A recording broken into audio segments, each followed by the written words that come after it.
Hello. భూమి మీద ఉన్న ఏ జీవరాశి కూడా గతంలో జరిగిపోయిన సంఘటనని తలుసుకొని బాధపడి ఉండదు. ఒక మనిషి మాత్రమే దాన్ని తలుసుకొని ఒక డేట్ గుర్తు చేసుకొని మరి బాధపడే వ్యక్తి ఎవరన్నా ఉండంటే మనిషి మాత్రమే. మా చుట్టాలలో ఒక ఆయన పెద్ద మనిషి.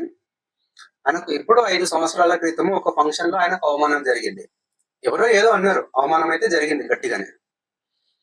నేను అబ్జర్వ్ చేస్తూ వచ్చిన ఏ ఫ్యామిలీ ఫంక్షన్ జరిగినా, చుట్టాలలో ఎవరి దగ్గర జరిగినా తను తప్పకుండా వస్తాడు. ప్రతి ఫ్యామిలీ ఫంక్షన్ కి వస్తాడు. ఖచ్చితంగా గంట నుండి 2 గంటల చుట్టాల మధ్యలో ఆయనకు గత 5 సంవత్సరాల క్రితం జరిగిన అవమానాన్ని తలుసుకొని బాధపడుతూ ఆ గంట 2 గంటలు ఆ దాని గురించే డిస్కషన్ పెడతాడు. నాకు ఇంత అవమానం జరిగింది, వాడు నన్ను ఇంత అవమానించిండు, నాకు ఇంత అవమానం జరిగినా మన చుట్టాలు ఎవ్వరూ వాడిని తప్పు పట్టలేరు, వాడిని ఏం అడగలేరు, వాడిని నిలదీయలేరు. విచిత్రం ఏంటంటే ఆ అవమానించిన వ్యక్తి కూడా అదే ఫంక్షన్ కి వస్తాడు.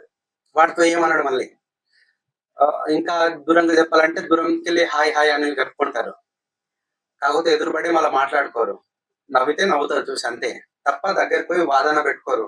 ఎందుకన్నావు అని మళ్ళీ ఫైటింగ్ స్టార్ట్ చేయరు, ఏం మాట్లాడుకోలేరు. బట్ ఆయన అక్కడ కూర్చుంటే ఇక్కడ ఇక్కడ వీళ్ళతోటి దాని గురించి డిస్కషన్ నడుస్తుంది. 5 సంవత్సరాలు జరిగిన ఒక సంఘటన ప్రతి 6 నెలలకు ఒక సంవత్సరానికి అంటే చుట్టాలలో ఎక్కడ జరిగినా ఆయన డెఫినెట్ గా వస్తాడు. విచిత్రం ఏంటంటే ఇక్కడ జరుగుతున్న విషయం ఏంటంటే అక్కడ జరిగిపోయిన సంఘటన కానీ బాధపడుతుందని నాకు అనిపించట్లేదు. ఆయన ఒక ఐడెంటిటీ కోరుకుంటున్నాడు, అందరి అటెన్షన్ నా మీదకి రావాలి అని కోరుకుంటున్నాడు. దానికోసం ఒక హార్ట్ ఆఫ్ కావాలి. అంటే మన కొత్తగా వేరే తోటి జగడం ఆడేంత లేదు ఆయనకు. సో గతంలో జరిగిన అవమానాన్నే తను తప్పు పట్టుకుంటుండా లేకుంటే తనకు అన్యాయం జరిగింది అనుకుంటుండా ఏదో ఒకటి ప్రదర్శించే ప్రయత్నం చేస్తుండు. అందరు అటెన్షన్ అయితే అతని మీదకి తెచ్చుకునే ప్రయత్నం చేస్తుండు. నాకు అర్థమైన విషయం ఇది. అలాగే ప్రతి ఒక్కరి జీవితంలో కొన్ని సంఘటనలు జరిగిపోయి ఉంటాయి. ఎస్పెషల్లీ ఇదే చుట్టాల దాంట్లో ఎవరో ఏదో అని అవమానం జరిగిందని చెప్పేసి కొన్ని సంవత్సరాలు దాన్ని బాధపడుకుంటూ తలుచుకుంటూ బాధపడుతూ ఉంటారు. ఇది కాకుండా ఇంకొంతమంది అన్ఫార్చునేట్లీ దీనికి బాధపడాల్సిన విషయమే, ఇష్టమైన వాళ్ళు చనిపోవడము లేకపోతే యాక్సిడెంట్ అయ్యి ఏదో జరగడం. ఈ సందర్భాన్ని కూడా ప్రతిసారి గుచ్చి ఇప్పుడు దీని గురించి మాట్లాడితే కొద్దిగా కాంప్లికేషన్ ఉంటది. ఒక పర్సన్ ఒక్కసారి చనిపోయిందంటే ఎంత బాధ ఉన్నా సరే ఆ క్షణం పోతుంది. ఒక టైం పీరియడ్ అనేది ఉంటది కదా. ఇప్పుడు ఫర్ ఎగ్జాంపుల్ చెయ్యికి దెబ్బ తగిలింది, కోసుకుపోయింది, ఒక 5-6 కుట్లు పడ్డాయి. మనకు ఆ నొప్పి ఎంతసేపు ఉంటది? 1 గంట, 2 గంటలు, 2 రోజులు, 3 రోజులు. అప్పటికి కుట్లు తీసేసి అయిపోయింది, ఒక నెల రోజుల్లో మొత్తం బాగా అయిపోయింది కదా. కాదు, నెక్స్ట్ ఇయర్ ఆ టైం వచ్చిందంటే ఈ రోజు ఈ టైంలో నాకు యాక్సిడెంట్ జరిగింది నా చేయికి, మళ్ళీ తలుసుకొని బాధపడతాడు. మనిషిలో ఉన్న ఒకే ఒక దరిద్రమైన అలవాటు ఇది. నిజానికి దీనికి అందరు అడిక్ట్ అయిపోయారు. ఏ దానికి గతంలో జరిగిపోయిన సంఘటనని మర్చిపోవాలని ఎవరు ప్రయత్నించట్లేదు. డేట్లు పెట్టుకొని టైం గుర్తు చేసుకొని మధ్యలో స్టేటస్లు పెట్టుకొని మరి బాధపడుతున్నారు. బాధపడడానికి ఒక రీజన్ గా వెతుకుతాం. విచిత్రం అవుతుంది, ఎందుకంటే మన బ్రెయిన్ ని మనం ట్రైన్ చేస్తున్నాం. బాధపడము అనేది మనకు ఒక ఏదో కొంతమందికి డోపమైన్ రిలీజ్ అవుతుంది అంటారు కదా, అట్లా బాధను కూడా ఎంజాయ్ చేస్తున్నారా లేకుంటే అదే కావాలని కోరుకుంటున్నారో తెలియదు, బట్ అట్లానే కంటిన్యూ చేస్తా ఉంటారు.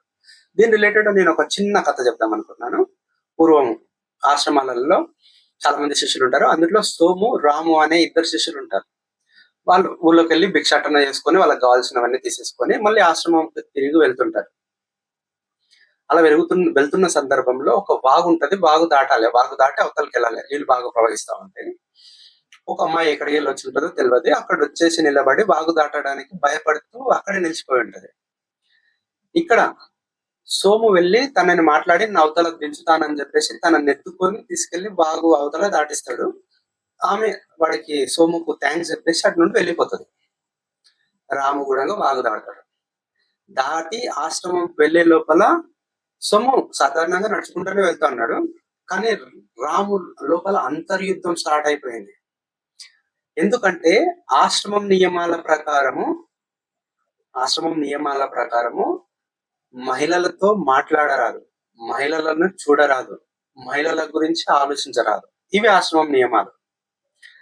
ఇప్పుడు రామ్ ఏమనుకుంటున్నాడు, సోము మన నియమాలని ఉల్లంఘించిండు, అట్లెట్లా చేస్తాడు, ఎక్కడ ధైర్యం వచ్చింది, ఇది తప్పు కదా ఇట్లా చేయడము అని తనలో తనే ఒక యుద్ధం చేసుకుంటుండు లోపల. ఆయన ఇద్దరు కలిసి ఆశ్రమం వరకు వెళ్ళిపోయారు. ఆశ్రమం దగ్గరికి వెళ్ళినాక అంతసేపు ఉప్ప పట్టుకున్న రాము ఒక్కసారి ఇక సీరియస్ అయిపోతాడు, అరుస్తాడు. ఏంది నువ్వు, అసలు మన ఆశ్రమ నియమాలను నేను భంగం కలిగించినావు, అమ్మాయిని అట్లా ఎట్లా మోస్తావు నువ్వు, అసలు అసలు అమ్మాయిని టచ్ చేయొద్దు, చూడని వద్దు కదా, నువ్వు అలాంటిది ఎత్తుకొని బాగా ఉత్తలో దించినావు, అలా ఎలా చేస్తావు, మన ఆశ్రమాలకు అగనెస్ట్ గా ఉన్నావు నియమాలకు. తనలో ఉన్న భావాన్ని మొత్తం బయట కక్కేస్తాడు. అప్పుడు సాధారణంగా సోము నవ్వుకుంటూ ఒక మాట అంటాడు, నేను అమ్మాయిని ఆ క్షణం ఎత్తుకొని దింపి ఎప్పుడైతే బాగా యువతలకి దాటిచ్చినానో అక్కడికి నేను అమ్మాయిని నేను మర్చిపోయినాను, కానీ నువ్వు ఇంకా తనని మోసుకుంటూ వస్తున్నావు ఇప్పటి వరకు. అప్పటి సంది నువ్వు తన గురించే ఆలోచించుకుంటూ వస్తున్నావు, ఇప్పటికే తన గురించి ఆలోచిస్తూ మాట్లాడుతున్నావు. అంటే నేను మోసింది కొన్ని క్షణాలు మాత్రమే, నువ్వు కొన్ని నిమిషాలు తనని మోస్తూనే ఉన్నావు ఇంకా. సో నేను శారీరకంగా అయినా మానసికంగా అయినా సరే నేను మోసింది ఆమెని కొన్ని క్షణాలే, నువ్వు మానసికంగా నీ మనసులో ఆమెను ఇంకా మోస్తూనే ఉన్నావు అని ఈ విషయాన్ని చెప్పడంతో ఆయనకు ఒక జ్ఞానోదయం అయిపోతుంది. నిజమే కదా, సొమ్ము మోసింది శారీరకంగా తీసుకొని వచ్చి భాగవతాలు దింపేసినట్టు తను వెళ్ళిపోయింది, కానీ నేను దాని గురించి ఆలోచిస్తూ సతమది ఏదో రకంగా తిని కూడా మోస్తుందని రియలైజ్ అయిపోయింది. ఆశ్రమంలో ఉన్న విద్యార్థి కాబట్టి నేర్చుకునే తత్వంలో ఉంటాడు కాబట్టి నేర్చుకుంటూ తనకు అర్థమైపోయింది, ఇదంతే కథ అయిపోయింది. ఇక్కడ మనమేం మాట్లాడుకోవాలనుకుంటున్నానంటే, ఇది ఆధ్యాత్మికత కాదు, ఫిలాసఫీ కాదు, జనరల్ అండర్స్టాండింగ్. ప్రకృతిలో ఉన్న ఏ ప్రాణి కూడా గతాన్ని తలుచుకొని బాధపడట్లేదు, గతం గురించి ఆలోచిస్తూ పని చేయకుండా ఉండట్లేదు, ప్రతి క్షణం ఏదో ఒక పని చేసుకుంటుంది, ప్రతి క్షణం తనకు కావాల్సిన ఫుడ్ తింటా ఉంది, తనకు బేసిక్ నీడ్స్ ఏ ఉన్నాయో అవి చేసేసుకుంటుంది ఉంటుంది. ప్రతి జీవి అబ్జర్వ్ చేసినట్టయితే ఒక మనిషి మాత్రమే పుట్టిన డేట్ ని ఎవరి ఇయర్ సెలబ్రేట్ చేసుకుంటుండు, ఎవరైనా చనిపోతే ఎవరి ఇయర్ ఆ డేట్ పెట్టుకొని టైం పెట్టుకొని గుర్తు పెట్టుకొని మరి బాధపడతా ఉండు. ఎక్కడన్నా అవమానం జరిగిందంటే ఆ విషయాన్ని తలుసుకొని ప్రతిసారి దాని గురించి డిస్కషన్ పెడతా ఉంటూ అటెన్షన్ కావాలనుకుంటున్నాడు. నిజానికి ఇప్పుడు తలుచుకోవడంలో తప్పేం జరుగుతుందంటే, మన బ్రెయిన్ ని మనం ట్రైన్ చేస్తున్నాం. సొసైటీలో ఇదంతా జరగడానికి రీజన్ ఏముందంటే, మన బ్రెయిన్ మనం ఎట్లా ట్రైన్ చేస్తే అది అట్లా ట్రైన్ అవుతుంది. మనం బాధపడము, మనం ఒక దాని గురించి ఎక్కువ డిస్కషన్ చేయడము, గతంలో జరిగిన సంఘటననే మనం క్యారీ చేస్తూ పోవాలనడం మనం నేర్పుతున్నాం మన బ్రెయిన్ కి, అది అట్లాగే అలవాటు అవుతుంది. సింపుల్. మనకు ఒక ఆనందం కలిగినప్పుడు, ఒక సడన్ ఎక్సైట్మెంట్ జరిగినప్పుడు డోపమైన్ ఎట్లా రిలీజ్ అవుతుందో, అలాగే ఇలా బాధపడుతున్నప్పుడు నలుగురు అటెన్షన్ మన మీదకి రావడము. చాలా మంది నిజానికి బాధపడుతుందో తెలియదు, కొంతమంది అటెన్షన్ కోసం ట్రై చేస్తుందో తెలియదు. గతంలో జరిగిన సంఘటనకు ఆ డే రోజు పర్టికులర్ టైం ఇచ్చి టైం స్పెండ్ చేసి మరి స్టేటస్ పెట్టుకొని మరి దాన్ని ఎక్స్ప్రెస్ చేస్తా ఉంటారు. ఇందులో జెన్యున్ కొంతమంది ఉంటే, కొంతమంది నటించటం కొంతమంది అని నేను అంటాను. ఏదేమైనప్పటికీ, నటించినప్పటికీ, జెన్యున్ ఉన్నప్పటికీ గతంలో జరిగిన సంఘటనని మర్చిపోవడం అన్నది అత్యుత్తమమైన అలవాటుగా ఉంటది. దీని గురించి ఆధ్యాత్మికత నేర్చుకోవాలి, ఆశ్రమాలకు పోవాలి అంత అవసరం లేదు. ఈ విషయాన్ని అర్థం చేసుకొని తెలుసుకొని ఆచరిస్తే సరిపోతుంది. సింపుల్, ఆచరించాలి అంతే. గతంలో జరిగిన సంఘటనని మనం మార్చలేము, ఎట్టి పరిస్థితుల్లో కూడా మార్చలేము. జరిగిపోయిన దాని గురించి ఇప్పుడు కొన్ని క్షణాలు ఉంటాయి, ఇష్టమైన వాళ్ళు ఎవరో చనిపోయినారు, నీకెంత బాధ ఉంటే అంత ఏడ్చేసేయి.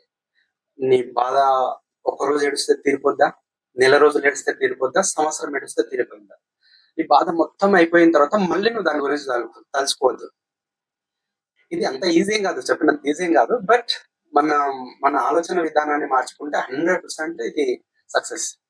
100% ఇది ఆచరణాత్మకమైనదే, ఊహించి చెప్తున్నది కాదు. ఏ విషయాన్నైనా గతంలో జరిగిన విషయాన్ని, నా జీవితంలో నేను చాలా సంఘటనలని అలాగ మోస్తూ ఉండేది. రైట్ నో ఇప్పుడు ప్రెసెంట్ అయితే చాలా విషయాలని నేను జస్ట్ ఆలోచన డెఫినెట్ గా వస్తుంది, వచ్చినప్పుడు వేరే వేరే అంశంలో పడిపోయినామంటే ఆటోమేటిక్ గా అది వెళ్ళిపోతా ఉంటది. అలా రాను రాను అట్లా ప్రయత్నిస్తూ పోతే ఏదో ఒక సందర్భంలో నీకు ఆలోచన అనేది రాదు. నిజం, ట్రూ. సో గతాన్ని వదిలేసుకుంటే వర్తమానంలో ఉంటాము. వర్తమానంలో ఏం చేయాలంటే ఏదో ఒక పని ఉండాల్సిన మనం ఖచ్చితంగా కొత్త విషయాలను నేర్చుకుంటూ ఉండాలి. వీడియోలో చెప్పాలనుకుంటుంది ఇంతే. ఒకవేళ ఛానల్ నచ్చినట్టయితే, వీడియో నచ్చినట్టయితే ఛానల్ని సబ్స్క్రైబ్ చేసుకునే ప్రయత్నం చేయండి. ఇంతసేపు వీడియో చూసినందుకు థ్యాంక్ యూ సో మచ్. ఉంటా. బాయ్.